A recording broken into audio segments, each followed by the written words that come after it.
Hi everyone, my name is Roxy. I am the owner and master trainer of Corebound Pilates, a rehab and prehab focused space to help you unfuck your body virtually and in person. Today I am at Fitness Formula Club here in Park Ridge, another location that I teach, and I just want to give you a little bit of background and history on some of the stuff you see in this room. Because I know when people come to Pilates, they're like, all of this looks like torture devices, this looks like a BDSM chamber, what is going on here, what is happening in this space?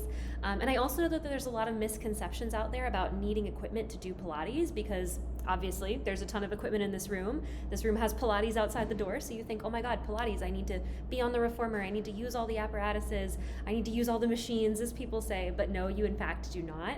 I just want to give you a little bit of background about how all the apparatuses came to be and kind of their role in this space and how you can understand them as a tool in the toolkit, but not something that you need to depend on in your practice. So we're going to start by talking about the reformer. That's this bed-looking thing behind me. This is one of the main apparatuses that you might see. Originally, when Pilates was created, it was just mat work. Joseph Pilates, 100 years ago, 1926, put together his contrology method, 34 to 37, depending on your lineage, mat-based exercises to help you realign your body, lengthen and decompress your spine, and stand up feeling put back together like a whole new person. He even called it return to life. And if you've done the full sequence of 34 exercises or something adjacent to it with me or somebody else, you've probably felt how it can really return you to life. I know for me, it completely unfucks my body every time I go through start to finish. So that's the magic of the classical Pilates. How did the apparatuses get here though?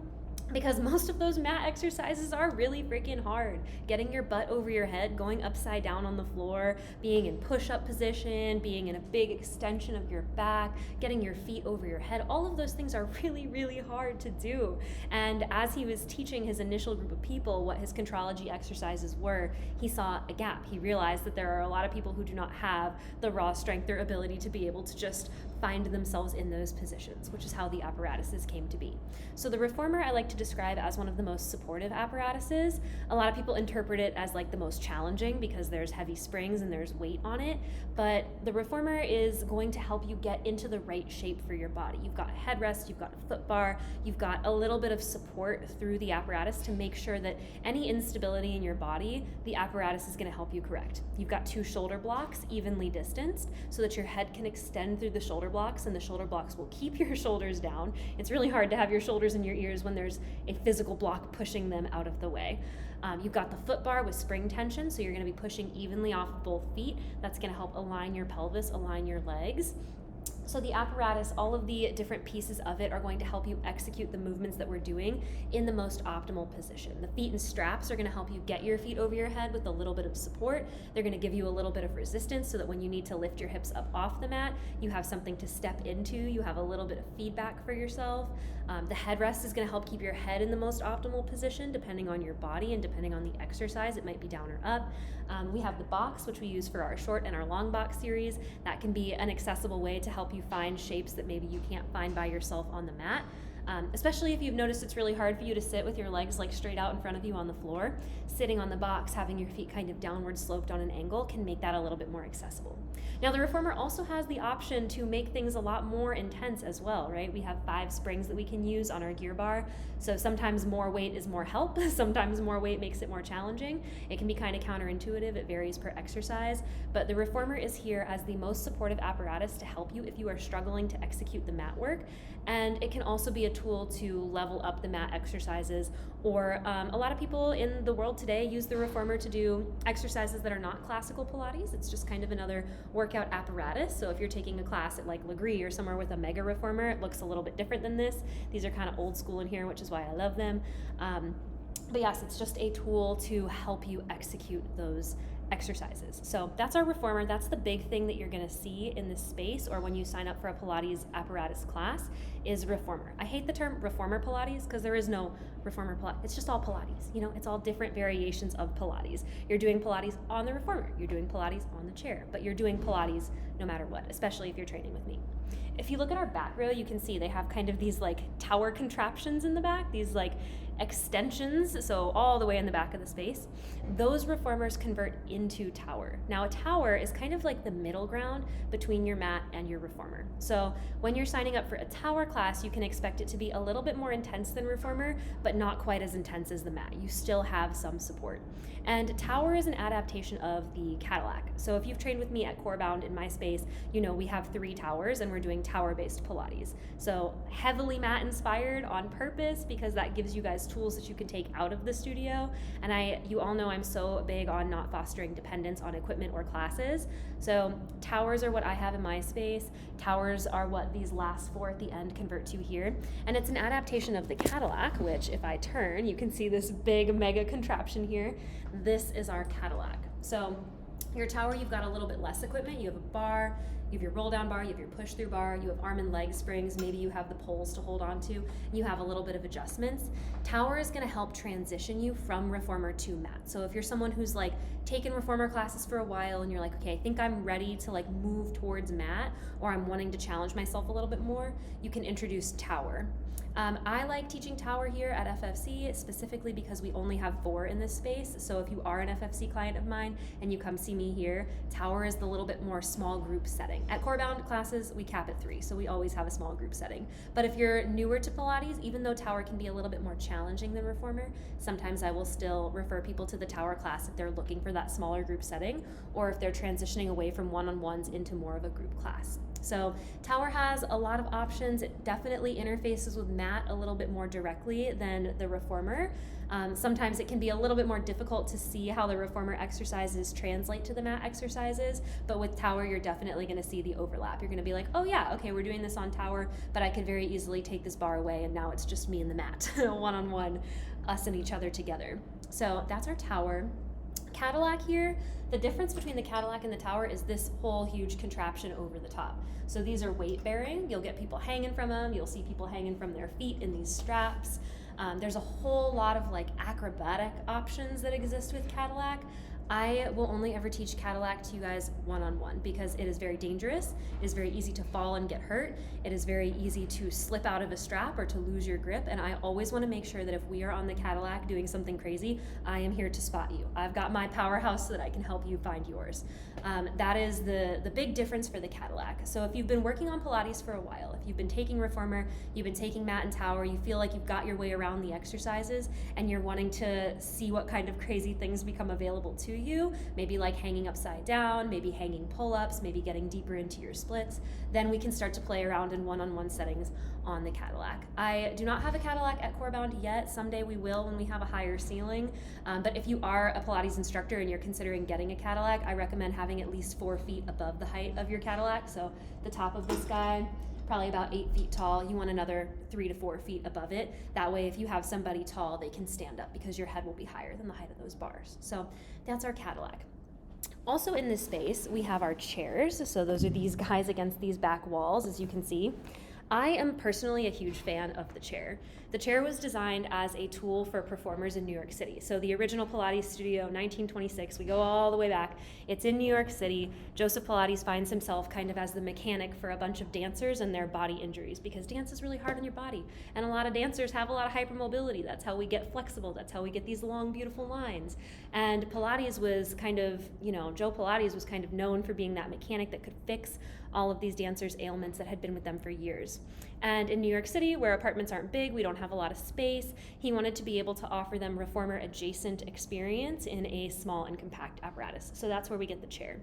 I personally think the chair is one of the most intense apparatuses in the space, especially these chairs. So if you see, they have handles that come off, they have a split pedal format. These are a little bit more intense. You might also see in some studios, we don't have them here, the high chair or the electric chair, a little bit kitschy there, but the electric chair has a little bit more support for you. It has a little bit more, kind of like the reformer, it puts you in the right position a little bit more by force, whereas on the Wunda chairs, which is what these are, you have a little bit less support, so you're challenged to find your powerhouse through your own muscles and through your own strength. So that's kind of where the chairs come in. I like to use these for people who are struggling with balance or who are looking to up the intensity of their workout or who are succeeding with something on the reformer and are maybe not feeling it anymore or like not able to feel something on the reformer. They're like, I think I'm doing it right, but I don't know if I'm feeling it in the right places. Then I will take them to the chair and be like, okay, do you feel it here? And then once you get that muscle engagement, and once you understand how that feels on the chair, you can usually access it a little bit more on the reformer. It's rumored, and this is probably true based on what we know about, the little bit that we know about Joseph Pilates, that he had 6 of these chairs or whatever around his dinner table at his house, and they would tip on their side, convert to be a normal chair, and then tip back up, and now it's an apparatus. So I'd say like this whole home reformer craze that's going on right now, where people are like buying little sliding Pilates boards to have at their house, or like the home reformers that fold and roll. I've used those. I have a couple at Corebound that I sometimes practice myself on. If it were up to me, I would say if you're looking for a home apparatus, I'm going to recommend to you a tower or a chair well before I ever recommend you a home reformer. Tower and chair, they take up way less space in your apartment. They are way more accessible to like understand the exercises on, and especially if your goal is to be able to do the mat work or to be able to up the intensity of the work you're already doing, the chair and the tower are going to get you that so much faster than having one of those home reformers. And especially as a Pilates instructor, like I'm pretty versed on the equipment being different. So even in the studio, we have 2 different types of reformers. They have different spring settings. They change gear differently. They have a lot of micro adjustments that if you are not really a trained instructor, you might not understand how to make. And so if you're going through a group class setting virtually and an instructor is saying, okay, change this, change that, and your home reformer doesn't have all of those same settings, or you don't really know what you're looking at, you can put yourself in a really dangerous situation. So I would say apparatus for your house, that's your mat, that's your resistance bands, that's your magic circle. Maybe if you choose to invest, you get a tower or you get a chair. But home reformers, in my opinion, are not things that I would recommend, especially to newer clients who are just getting started with Pilates. Like you really want to master the basics and understand in a studio space kind of how this equipment works from an instructor one-on-one before you're trying to introduce something that could be very dangerous that you may not have a lot of experience with into your house. Most Pilates programs are at least 450 hours. So if you've not spent at least 450 hours on a reformer, changing up equipment on different types of reformers, I would not recommend getting one for your house. A couple other things that we have in this space that I want to talk about briefly. We have our pedipole. So if I turn over here, you see this lovely pole with these lovely springs on it. It has a small base underneath it. This is an advanced apparatus. So when we're finishing out Pilates, we always work horizontal to vertical. The pedipole is kind of that like finishing touch for your workout. So if I'm going to move my fan out of the way. I hate this fan, honestly. I could do without it. I hate wind blowing on me when I work out, but I know some of you prefer to have it on, so we keep it here. Pedipole. So I have this rod against my back that helps me as a physical reference for my spine, and I have these springs that are going to be some of the heavier arm springs in the studio, and you can see how far they stretch. The further a spring stretches, the heavier it gets. So as I pull it down, it gets really, really heavy, and I have the feedback of my spine against this pole. It takes a lot of body awareness to be able to use this apparatus because the whole thing is really like wiggly. I have a lot of experience, so it doesn't look very wiggly, but when I put someone on this for the first time, it can tend to be really wobbly. It's kind of hard to move. If you're an apprentice and you have one of these in your space and you're trying to figure out how to move it, I recommend slipping your hand inside both handles, grabbing the pole so that you can tilt it side to side to move it around. If you are training one-on-one with a Pilates instructor, there's a chance you may not use this apparatus for 1, 2, 3 years, maybe even ever, depending on what the needs of your body are. But I like to share that it exists because it kind of parallels the standing arm springs that we will use on tower. So this is our pedipole. The last piece of equipment in this space is a piece of equipment that I have also at Corebound. It is our ladder barrel. Let me see if I can get it in the shot for you guys. Say hi to Skelly. Yes, our ladder barrel, this guy here. I will make a whole other video about the ladder barrel at some point in the future because it's one of my favorite apparatuses. But as you notice, if you get deep into your Pilates practice, there's a lot of accessory equipment that comes in. Spine correctors, jump boards, ladder barrels. There's a lot of little additions you can make to the apparatuses. A lot of those things have kind of come as the practice has evolved. Barrels, Joseph Pilates, like the OG barrels, were like kegs that he would cut in half and be like, lay over this keg, your back is tight. So if you're someone who your low back is always hurting, you're always in this like forward booty out position, this like forward pelvic tilt, yes, and you're like this, the barrel exists for you to help get that length in your lower back. Yes. So that's a little bit of history on the equipment that we have in this space, a little bit of background. If you're new to Pilates, if you know nothing at all, please watch this video, just get acquainted with the stuff that you're gonna see when you walk in, so that way you're not coming in blind and all of this stuff doesn't seem so intimidating.